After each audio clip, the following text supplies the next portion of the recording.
আমি আজকে ৪৫ বছর পুরনো একটা ব্র্যান্ড নিয়ে কথা বলবো, যে ব্র্যান্ড এস্টাবলিশ হয়েছিল ১৯৮০ সালে। এটা একটা পারফিউম ব্র্যান্ড। আপনারা গেস করেন তো কোন ব্র্যান্ডটি হতে পারে? This is none other than রয়্যাল মেরিস। সারা বিশ্বব্যাপী ৪৫ বছর ধরে দাপিয়ে বেড়ানো এই পারফিউমটি আমি ওপেন করে দেখাচ্ছি।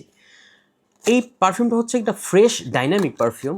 অ্যান্ড এটা যখন আপনারা হাতে নেবেন, এটা হচ্ছে আপনার, এটা হচ্ছে প্লাস্টিক ক্যাপটা। অ্যান্ড এটা কাচের বোতলের উপরে একদম রাবারি একটা র্যাপ। আপনার হাতে নিয়ে একটা গুড ফিল পাবেন। অ্যান্ড এটা আপনার মোটামুটি গ্লাসের সাথে টাচ করলে মানে টুকটাক পড়ে গেলেও ভাঙবে না। সো এইটার ওভারঅল হ্যান্ড ফিল খুব ভালো। অ্যান্ড এই পারফিউমটা যখন স্প্রে করবেন, প্রথমে আপনার সিট্রাস ফ্রেশনেস অ্যান্ড উডির একটা স্মেল পাবেন। সিট্রাস ফ্রেশনেস অ্যান্ড উডির কম্বিনেশনে আপনার এটা একটা স্পোর্টি এনার্জির একটা ভাইব দিবে। সো ওভারঅল এই পারফিউমটা আমি যদি বলি এটা কোন এজ গ্রুপের জন্য, এটা হচ্ছে 20 থেকে 45 এইজ রেঞ্জে যারা আছেন সবাই ইউজ করতে পারেন। অ্যান্ড এটা মোটামুটি সব অকেশনের জন্য প্রেফারেবল, বিকজ অফ এটার স্মেলটা আপনার কেউ আপনার এটার স্মেল নিয়ে আপনার বোর ফিল করবে না।